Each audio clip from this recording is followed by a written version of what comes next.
저는 초등학교 2학년 성탄절 무렵 처음 교회에 나갔습니다. 먹을 것이 변변하지 못한 시골이라서 성탄절 무렵이면 교회에서 떡을 나눠 주었는데 그 떡을 얻어먹기 위해서 갔습니다. 그 후에 교회는 출석만 하다가 초등학교 졸업하고 중학교 들어가기까지 긴 겨울 방학 동안에 함께 교회를 다니던 형들과 함께 새벽 기도회를 나가면서 하나님을 만나게 되었습니다. 그때 하나님께서 제게 보여주셨던 그 아름다움은 지금도 잊지 않고 간직을 하고 있습니다. 그러다가 고등학교 2학년 때 부흥에 참여하여서 큰 회개 역사와 함께 방언을 체험을 하게 되고 그 후 서울로 올라와서 청년부를 섬기면서 수련회를 하는 동안에 성령 체험을 또 한 번 하게 됩니다. 성령 세례를 받고 나니 세상이 다 다르게 보였습니다. 주변에 돋아나 있는 그 풀 한 포기조차도 함부로 밟기 어려울 만큼 모든 것이 사랑스러웠고 생명의 신비함을 느꼈습니다. 늘 성령 충만한 것은 아니지만 그때 하나님께서 저를 감동시킨 역사는 지금까지 저의 신앙적인 삶을 유지하는 기초가 되고 있습니다. 지금까지 살아오면서 제 생애에 있어서 가장 큰 기쁨은 예수를 믿은 것입니다. 그러나 그것보다 더 크고 더 기쁘고 즐거운 것은 성령 세례를 받은 것입니다. 오늘 우리가 함께 읽은 말씀을 보게 되면 고넬료의 가정이 성령 세례를 받고 있는 내용입니다. 44절을 한번 보겠습니다. 베드로가 이 말을 할 때 성령이 말씀 듣는 모든 사람에게 내려오시니 고넬료의 가족들에게 성령이 임했다 하는 말씀입니다. 우리가 신앙생활을 하면서 제일 많이 듣는 말 중에 하나가 성령이라고 하는 말입니다. 그러나 반대로 성령님만큼 우리 성도들에게 무관심으로 일관되는 분은 없을 것입니다. 성령님의 임재를 느끼십니까? 성령님을 따라서 살아가십니까? 이렇게 물으면 그 물음에 자신 있게 대답하는 사람은 그리 많지 않습니다. 오히려 성령님을 언급한다고 해서 혹시 저 사람 광신자가 아닐까 이렇게 쳐다보기도 합니다. 그만큼 성령 하나님은 우리 관심 밖의 분이시고 성령님을 사모하는 사람은 너무 적다 하는 것입니다. 그저 자기 소원을 위해서 기도하다가 잠깐 성령을 찾는 정도일 뿐입니다. 그러면 왜 우리가 성령님을 사모해야 합니까? 이것은 배고픈 사람이 밥을 먹는 것, 살아있는 사람이 호흡을 해야 하는 것과 같은 아주 자연스러운 일입니다.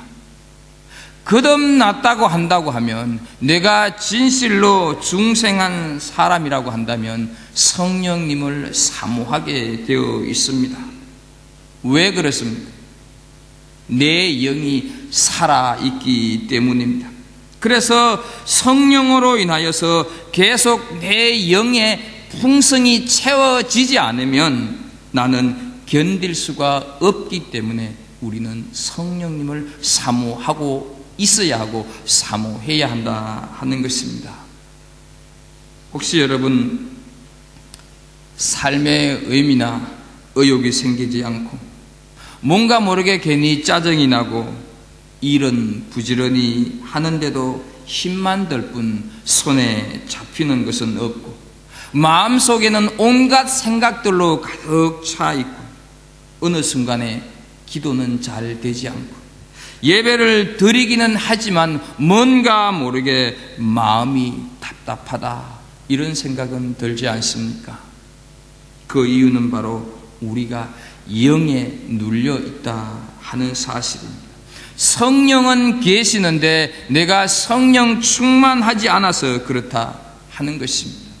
육신은 배가 고프면 밥을 찾아 먹습니다.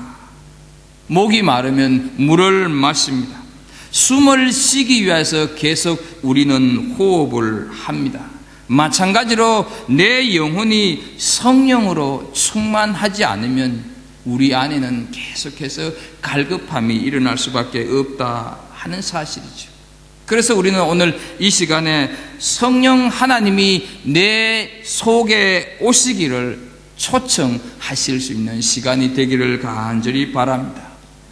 그래서 이 힘들고 어려운 세상, 이 고달픈 세상, 성령 하나님의 능력으로 이 어려운 현실들을 극복해가는 은혜가 우리 모두에게 있기를 주의 이름으로 축복합니다. 그러면 어떻게 우리가 성령 충만을 받을 수가 있습니까? 44절에 보게 되면 이 말할 때에 이렇게 말씀을 하고 있습니다.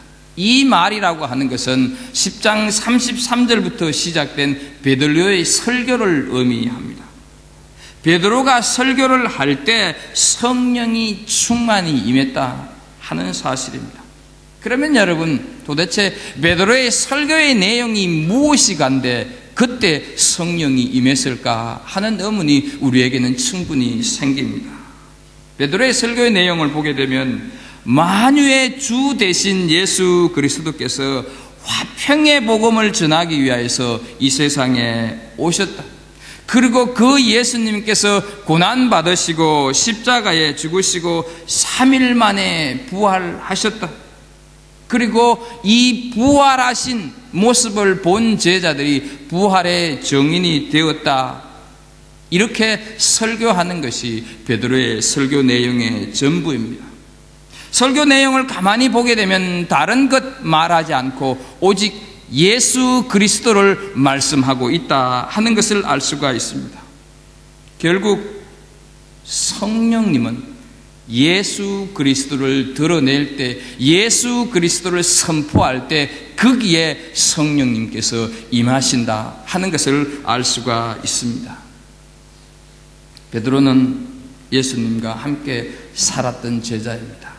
그래서 예수님의 죽으심도 보았고 부활하심도 보았고 성천도 목격한 증인입니다. 때문에 이 베드로의 입을 통해서 나오는 예수 그리스도에 대한 말씀이 얼마나 생생했겠습니까? 그 생생한 증언을 할 때 성령님이 임했다 하는 것입니다. 왜 그렇습니까? 바로 성령님은 예수님의 영이시기 때문에 그러합니다. 이 사실을 로마서 9장 9절에 보게 되면 이렇게 말씀을 합니다. 만일 너희 속에 하나님의 영이 거하시면 너희가 육신에 있지 아니하고 영에 있나니 누구든지 그리스도의 영이 없으면 그리스도의 사람이 아니라 말씀을 하고 있습니다. 따라서 예수 그리스도가 선포되어질 때 그 예수 그리스도를 사모할 때 성령님이 임하신다 하는 사실입니다. 왜 우리가 성령님을 힘입어 살지 못합니까? 예수님에 대해서 별로 관심이 없기 때문이 아닙니까? 별로 예수님에 대해서 알려고 하지 않습니다. 그러다 보니 감격하는 것도 없습니다. 그저 예수 믿으면 구원받는다고 하니 믿을 정도입니다. 여기에는 성령 충만함이 있을 수가 없습니다. 성령 충만한 사람을 우리가 보게 되면 하나같이 예수님을 깊이 알아가려고 애를 쓰고 정말로 예수를 닮아가려고 애를 쓰고 정말로 예수님을 많이 알아가려고 사모하는 것을 보게 됩니다. 나아가서 예수를 위해 살고 나아가서 예수를 위해 죽기도 합니다. 이것이 다릅니다. 이 사람들은 예수님을 온전히 알고 사랑하고 싶어서 성경을 깊이 묵상을 하다가 성령을 받은 사람들입니다.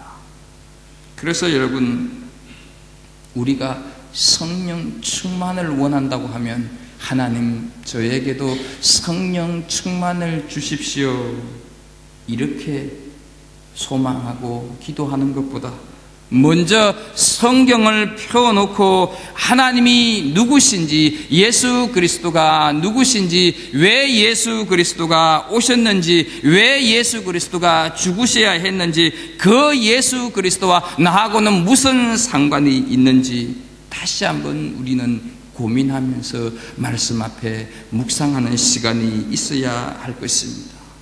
그때 성령님께서 오실 줄을 믿습니다. 성령님은 예수님을 우리에게 이렇게 증거를 하고 있습니다. 요한복음 15장 26절에 보게 되면 내가 아버지께로부터 너희에게 보낼 보혜사 곧 아버지께로부터 나오시는 진리의 성령이 오실 때 그가 나를 증언하실 것이요, 이렇게 말씀을 하고 있습니다. 우리는 성경을 날마다 묵상하여서 예수님에 대해서 장성한 분량에까지 이르시는 그런 충만함이 있기를 주의 이름으로 축복합니다. 예수님에 대해서 무지하게 되면 성령님에 대해서도 무지할 수밖에 없습니다. 베드로가 이 말을 할 때, 다시 말씀드려서 베드로가 예수 그리스도를 설교할 때, 예수 그리스도를 선포할 그때 성령님이 임했다 하는 사실 한시도 잊지 않으시기를 바랍니다. 또 어떻게 성령 충만했습니까? 44절을 계속해서 보게 되면 말씀을 듣는 모든 사람에게 내려오셨다 말씀을 하고 있습니다. 여기서 말씀을 듣는다는 표현은 단순히 그냥 앉아있다 하는 그런 자세를 의미하는 것은 아닙니다. 같이 예배를 드려도 어떤 사람은 길가에 앉은 사람의 마음과 같은, 어떤 사람은 돌짝밭에 앉아있고 어떤 사람은 가시떨기와 같은 마음, 그리고 또 어떤 사람은 옥토와 같은 마음 자세가 있습니다. 여기에서 말씀을 듣는 모든 사람은 바로 옥토와 같은 마음밭의 자세로 앉아 있었다 하는 사실입니다. 이 사람들이 얼마만큼 하나님의 말씀을 사모하고 간절한 마음으로 들었는가 하는 것은 우리는 2주 전에 33절을 살피면서 다시 한번 살펴보았습니다. 오늘 우리는 이 사도행전 10장 33절을 다시 한번 읽어보도록 하겠습니다. 우리 같이 한번 이 말씀을 읽어보았으면 좋겠습니다. 함께 읽습니다. 내가 곧 당신에게 사람을 보내었더니 오셨으니 잘하였나이다. 이제 우리는 주께서 당신에게 명하신 모든 것을 듣고자 하여 다 하나님 앞에 있나이다. 아멘. 그들은 하나님의 종으로부터 어떤 말씀이 선포가 될는지 송이꿀보다 더 사모하고 있었다 하는 사실입니다. 한순간도 베드로의 입에서 눈을 떼지 않았다 하는 것이죠. 이러한 상황 속에서 성령이 임하신 것은 당연하지 않겠습니까? 사도행전의 역사가 지금도 일어날 수가 있습니다. 믿으십니까? 그러나 누구에게 역사하십니까? 말씀을 참으로 사모하고 갈급해 하는 자에게 성령이 역사하실 줄을 믿습니다. 설교를 들으시면서 다른 생각을 하시지 않기를 바랍니다. 성령이 임하시지 않습니다. 설교를 들으면서 말씀과 더불어 내가 그 속에 들어가야 합니다. 허물이 없는 목사는 없습니다. 그러나 설교하는 시간에는 허물이 하나도 없는 하나님의 사자로 보실 수 있기를 바랍니다. 목사는 최고의 말씀을 성도들에게 선포를 해야 하고, 성도들은 말씀에 대한 사모함과 겸손으로 어떤 말씀이든지 순종하며 받아들이겠다고 하는 마음가짐이 있어야 합니다. 참된 성령의 역사는 성령의 도구로 온전히 사용되어지는 주의 종과 더불어 그 종으로부터 선포되어지는 거룩한 말씀에 온 마음과 정성을 다하여 받아들이고자 하는 성도 사이에서 일어날 줄로 믿습니다. 고넬료의 식구들은 모두가 다 성령 충만을 받았습니다. 오늘 이 시간에 우리들에게도 이런 성령 충만의 복이 임하시기를 주의 이름으로 축복합니다. 이렇게 고넬료의 가정에 성령이 임하자 놀라는 사람이 있습니다. 45절을 보겠습니다. 베드로와 함께 온 할례 받은 신자들이 이방인들에게도 성령 부어주심으로 말미암아 놀라니. 여기서 놀란 사람은 욥바에서부터 베드로와 함께 이 가이사랴 백부장의 집에 온 할례 받은 유대인들입니다. 여러분, 이들이 왜 놀랐습니까? 이들이 놀란 이유는 성령이 내려오심을 보고 놀란 것이 아닙니다. 성령이 이방인들에게도 내려오시는 것을 보고 이들이 놀랐다 하는 것입니다. 초대교회에서 성령 충만한 것은 절대로 놀라운 일이거나 새로운 사실이 아니었습니다. 우리가 살펴본 대로 사도행전 2장에 나오는 오순절 마가의 다락방에 임한 성령 충만을 대부분의 제자들이 이미 경험을 했습니다. 그래서 매를 맞고 때로는 죽임을 당해도 복음을 전할 수 있었던 것은 이들이 성령 충만했기 때문입니다. 오히려 놀랄 일은 성령 충만하지 않는 것이 놀랄 일이다 한 것이죠. 성령은 선택받은 유대인들에게만 임하시는 줄 알았는데 그게 아니고 이방인에게도 성령이 임하시기 시작했다 하는 사실에 함께 온 유대인 신자들이 놀랐다 하는 것입니다. 성령이 이방인들에게도 임하시는 것을 보면서 베드로와 함께 따라온 이 할례 받은 신자들의 영안이 열리기 시작을 했습니다. 하나님의 구원 역사는 유대인뿐만이 아니구나 하는 것을 깨닫기 시작했습니다. 그래서 주님이 성천하기 직전에 하셨던 말씀 마태복음 28장 19절에서 20절 보면 그러므로 너희는 가서 모든 민족을 제자로 삼아 아버지와 아들과 성령의 이름으로 세례를 베풀고 내가 너희에게 분부한 모든 것을 가르쳐 지키게 하라 하신 이 말씀이 이제서야 이들이 깨달아지기 시작을 했습니다. 왜 모든 족속에게 가라고 했을까?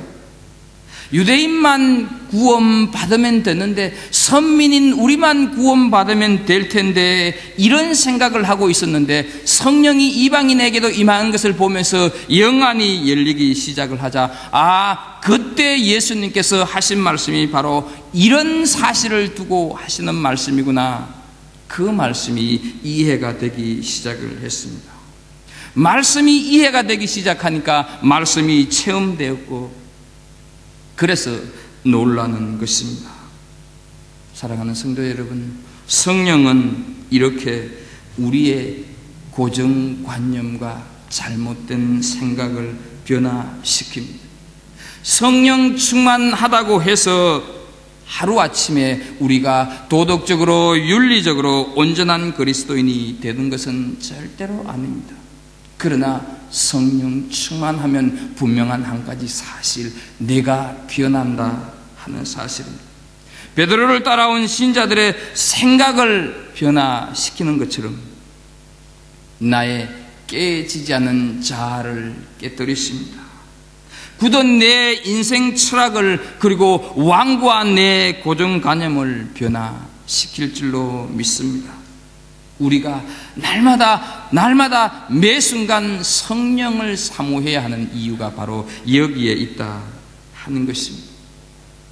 성령이 내 삶의 주인이 되지 않으면 나는 변하지 않습니다. 어제가 오늘이고 오늘이 어제일 뿐입니다. 수년을 믿어도 내 삶에는 변화가 없습니다. 그러나 성령 충만하면 내 생각이 달라집니다. 내가 성령 충만하면 이웃이 나를 보고 놀랍니다. 내가 성령 충만하면 내 남편, 내 아내, 내 자식이, 내 부모가 나를 보고 놀랍니다. 또 하나 있습니다. 내가 성령 충만하면 내가 나를 보고 놀란다고 하는 사실입니다. 성령님이 닫혔던 영안을 열어주시기 때문입니다. 사랑하는 성도 여러분, 성령 충만으로 영안이 열려서 우리 인생에 대한 하나님의 계획을 볼 수 있기를 주의 이름으로 축복합니다. 성령 충만으로 인하여서 내 신앙생활에 대한 하나님의 뜻이 무엇인가를 발견하는 은혜가 있기를 축복합니다. 이번에는 성령 충만했는 증거에 대해서 한번 보도록 하겠습니다. 46절입니다. 이는 방언을 말하며 하나님 높임을 들음이르라. 성령 충만의 증거가 두 가지입니다. 성령을 받게 되면 반드시 그 증거가 따라옵니다. 그 첫 번째 증거가 방언을 말하며 이렇게 말씀을 하고 있습니다. 그러나 방언을 해야만 꼭 성령 받았다, 이것은 아니라는 것입니다. 그런데 성경에 보게 되면 성령의 역사 앞에는 방언의 역사가 따라오는 경우가 많이 있습니다. 그래서 마가복음 16장 17절을 보게 되면 믿는 자들에게는 이런 표적이 따르니 곧 그들이 내 이름으로 귀신을 쫓아내며 새 방언을 말하며 라고 말씀을 하고 있습니다. 여러분, 방언이라고 하는 것이 무엇인지 아시죠? 방언이라고 하는 것은 다른 말입니다. 그리고 이 방언이라고 하는 말 속에는 원래 사투리라고 하는 뜻이 담겨져 있습니다. 우리가 평상시에 말하는 이 말과는 다른 언어다 하는 것이죠. 그런데 방언이라고 하는 것은 꼭 말로만 하는 것이 방언은 아닙니다. 들리는 것도 방언이 있습니다. 들리는 방언이 있다 하는 말씀입니다. 사도행전 2장 6절 이하의 말씀을 보게 되면 오순절 절기를 지키기 위해서 그 온 세계에 흩어져 있던 이 유대인들이 마가의 다락방에 다 모였습니다. 이 모인 자들을 향해서 성령 충만한 예수님의 제자들이 설교를 하기 시작을 했습니다. 그때 그 모인 사람들이 설교를 들으면서 다 자기 나라 말로 이 설교가 들리기 시작했습니다. 그래서 사도행전 2장 8절에 보게 되면 우리 각 사람의 난곳 방언으로 듣게 되는 것이 어찌 됨이냐 말을 하고 있습니다. 베드로는 분명히 유대인의 말로 설교를 하고 있는데 거기에 앉아서 설교를 듣는 사람들은 다 각각 자기가 살던 동네의 말로 들리기 시작을 했다 하는 것이죠. 그래서 방언은 꼭 말만 있는 것이 아니라 들리는 방언도 있다 하는 사실입니다. 그러면 여러분, 이 방언이라고 하는 본래의 의미가 무엇이겠습니까? 방언을 한다 하는 의미는 내 입술까지도 주님께 드렸다 하는 그런 의미를 가지고 있습니다. 내 입술이 내 것이 아니라는 것입니다. 사람은 한 입에서 선물과 단물을 말을 합니다. 그러나 성령 충만하면 저주의 말이 나오지 않습니다. 성령 충만하면 거짓말, 성령 충만하면 자기 의를 내세우는 말, 성령 충만하면 오만하고 술수를 내뱉는 그런 말들이 사라진다 하는 것입니다. 성령 충만하면 말이 진실해집니다. 순수해집니다. 육에서 나오는 말이 아니라 성령이 주시는 말을 하기 때문에 그렇습니다. 그래서 성령 충만하면 나는 날마다 생명의 말을 합니다. 이 생명의 말을 함으로 인하여서 내 말을 듣는 다른 사람들을 살리게 됩니다. 남을 사랑하는 말, 남을 위해 쓰여지는 그런 말들을 내가 하기 시작한다 하는 것이죠. 이것이 방언입니다. 알아들을 수 없는 말로 나는 이런 은사를 받고 있네, 이것을 자랑하기 위한 은사가 방언이 아니다 하는 것입니다. 내 입술조차도 하나님께 드려졌습니다 하는 그런 고백이다 하는 것이죠. 이것이 정말로 성령 받은 자들의 방언입니다. 사랑하는 우리 모든 성도들이 이 성령 충만하여서 우리 입술로 인하여서 나오는 모든 말 속에 생명의 말씀이 있기를 주의 이름으로 축복합니다. 그럼 그렇지, 니까짓게 별 수 있어, 네가 이런 것 할 수 있어, 이런 말은요 성령 받은 사람들이 하는 말이 아닙니다. 네가 할 수 있다, 나는 너를 믿었다, 이런 말들이 성령 받은 사람들이 하는 말입니다. 성령 받은 증거 두 번째는 하나님 높임을 들음이라 말씀을 하고 있습니다. 하나님을 높인다고 하는 것은 결국 하나님의 이름을 높이고 하나님을 자랑한다 하는 말입니다. 성령 충만하면 어디서나 하나님을 자랑합니다. 누구 앞에서든지 하나님의 이름을 자랑한다 하는 것이죠. 무엇을 해도 하나님께 영광을 돌리고 어떤 것을 해도 하나님의 이름을 높이고 다 하나님의 은혜 속에서 이런 일들이 일어났습니다. 말을 합니다. 성령 충만하면 누구를 만나도 하나님을 알리고 하나님을 전합니다. 성령 충만하면 내가 예수 믿는 것을 절대로 부끄러워하지 않습니다. 숨기지 않고 담대하게 내놓습니다. 내가 예수 믿는 것을 부끄러워한다고 하면, 내가 예수 믿는 것을 두려워한다고 하는 것은 내 속에서 하나님의 이름을 더럽히거나 하나님의 이름을 욕되게 하는 어떤 부분이 있을 때 나는 내 자신도 모르게 하나님을 믿는 것에 대해서 숨길 때가 있을 것입니다. 성령 충만하다고 하면서 자기 의를 드러내고 은연중에 자기를 높이고 자랑하면 그것은 가짜입니다. 한국 땅에 처음 복음이 들어왔을 때 주로 신분이 천한 사람들이 예수님을 먼저 받아들였습니다. 그 중에 예수님을 아주 신실하게 믿는 한 마부가 있었습니다. 이 마부는 자신이 모시고 있는 왕손에게 복음을 전하고 싶은 그런 견딜 수 없는 마음 때문에 기회를 엿보고 있었습니다. 어느 날 좋은 기회가 생겼는데 왕손을 모시고 지방을 내려가게 되었습니다. 장거리 여행을 하면서 이런저런 얘기를 하다가 마부는 이때다 싶어서 날이 예수님을 믿으시지요, 이렇게 권했습니다. 그랬더니 이 왕손이 의의가 없다는 듯이, 야 이놈아, 내까지 쌍놈이 예수 잘 믿으면 누가 양반이라도 시켜준다더냐, 이렇게 말을 했습니다. 그런데 이 말을 들은 마부의 대답이 그 왕손의 마음에 평생 잊지 못하는 메시지가 되었습니다. 이런 대답을 했습니다. 날이 예수님을 믿는 도리는 그런 것이 아닙니다.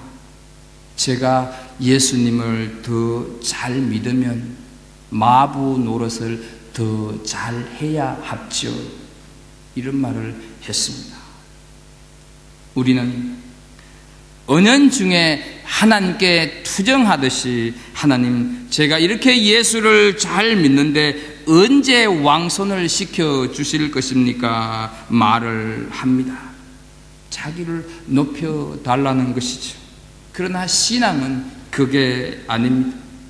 예수 잘 믿으면 마부 노릇 더 잘해야 하고, 그럴 때 하나님이 높아지신다 하는 것이죠.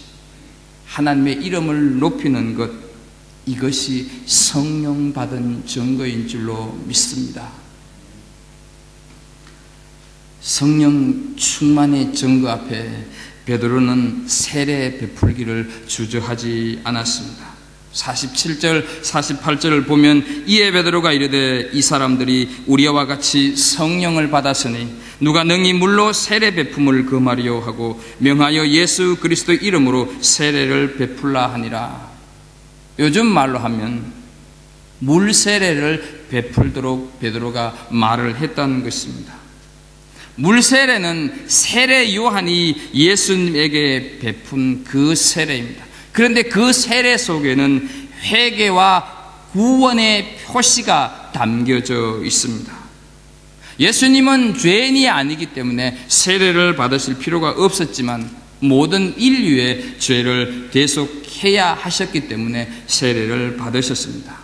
그리고 또 세례의 의미 속에는 초대교회 공동체의 한 식구가 되는 것을 의미했습니다. 이런 의미에서 모든 그리스도인들은 반드시 세례를 받아야 합니다. 흔히 더 착실해지고 내가 좀 더 온전해지면 세례를 받겠습니다, 이렇게 말한 분 계십니다. 그러나 내가 온전해진 다음에 받는 것이 세례가 아닙니다. 나는 비록 부족하고 연약하지만 실수투성이지만 내가 진실로 예수 그리스도를 믿습니다, 이렇게 하면 세례를 받아야 합니다. 오늘날 교회는 교회에 출석한 지 어느 정도 시간이 지나면 물 세례를 받습니다. 그런데 물 세례와 성령 세례를 받는 데는 꼭 순서가 있는 것은 아닙니다. 어떤 사람은 물 세례를 받은 다음 신앙생활 하다가 성령 세례를 받는 경우도 있고, 또 어떤 사람은 성령 세례를 먼저 받은 다음 나중에 물 세례를 받는 경우도 있습니다.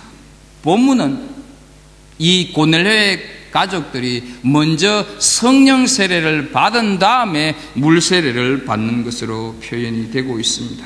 중요한 것은 예수를 믿는다고 하면 세례를 받아야 한다 하는 것입니다. 남녀가 아무리 사랑을 해도 결혼식을 올리지 않으면 그것은 부부가 아닙니다. 결혼식은 그 많은 정인들 앞에서, 하객들 앞에서 이제 우리는 부부가 되었습니다 하는 것을 증거하는 그런 선포입니다.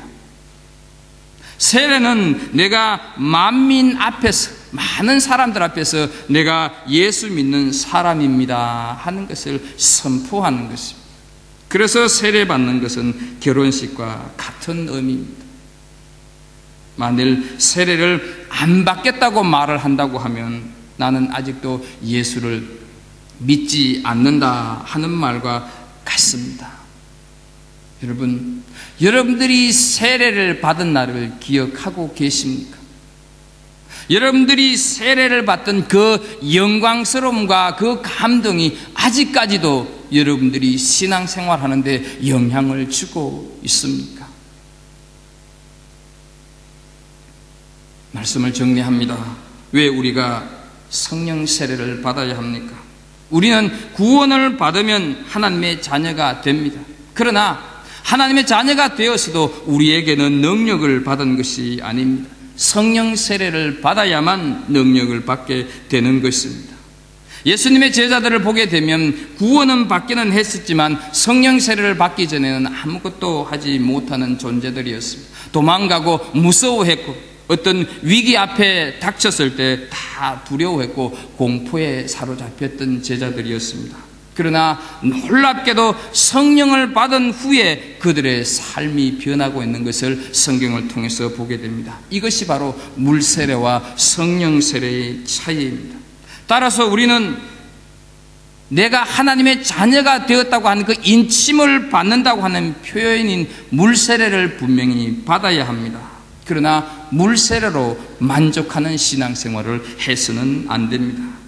구원은 받았지만 아직 내게 능력이 없기 때문에 아무것도 할 수 없기 때문입니다.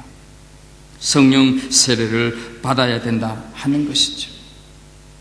내가 하나님의 자녀가 되는 것은 이 순간 될 수가 있습니다. 그러나 성령 세례를 받지 않게 된다고 한다면 우리는 하나님의 자녀로서 살아가는 삶 속에서 능력 있는 삶을 살아갈 수가 없다 하는 것입니다. 그래서 평생 우리는 하나님의 자녀로 살아가는 동안 능력을 받기 위해서 성령 세례가 반드시 필요하다 하는 것입니다. 인생살이가 점점 더 힘들어진다고 말을 하고 있습니다. 갈수록 이민사회가 팍팍해진다고 말을 하고 있습니다. 그러나 여러분, 이만하면 살만하지 않습니까? 더 살기 좋아지고 더 살기 편해져서 과연 우리가 신앙생활하는데 도움받은 것이 있습니까? 더 살기 좋아지고 더 편해지면서 우리는 점점 하나님과 관계없고 하나님을 대적하는 일들 속에서 살아가고 있는 현실이 바로 우리의 현실이 아닙니까? 하나님은 이 힘든 세상을 이길 수 있는, 극복할 수 있는 유일한 방법을 주셨습니다. 그것이 바로 성령 충만입니다. 세상살이가 힘드십니까? 인생이 고달프십니까? 그러면 왜 성령 충만을 원하지 않고 계십니까? 우리 모두 다 성령 충만해서 이 힘들고 어려운 세상을 당당하게 이기며 살아가는 은혜가 있기를 주의 이름으로 축복합니다. 기도하겠습니다. 하나님 아버지, 고넬료의 가정이 성령 세례를 받는 것을 보면서 우리도 신앙생활을 해갈 때 이런 성령 세례가 있기를 소망합니다. 하나님, 성령님을 사모하게 하시고 예수 그리스도가 나하고 무슨 관계가 있고 그분이 왜 오셨고 왜 죽으셨나 하는가를 늘 고민하고 말씀으로 묵상해 가는 가운데 하나님이 부어주시는 성령 충만을 받는 우리들을 되게 하여 주옵소서. 하여서 그 성령 충만의 능력으로 이 어려운 세상을 슬기롭게 살아가는 하나님의 백성들 다 되게 하여 주옵소서. 예수님의 이름으로 기도하옵나이다. 아멘.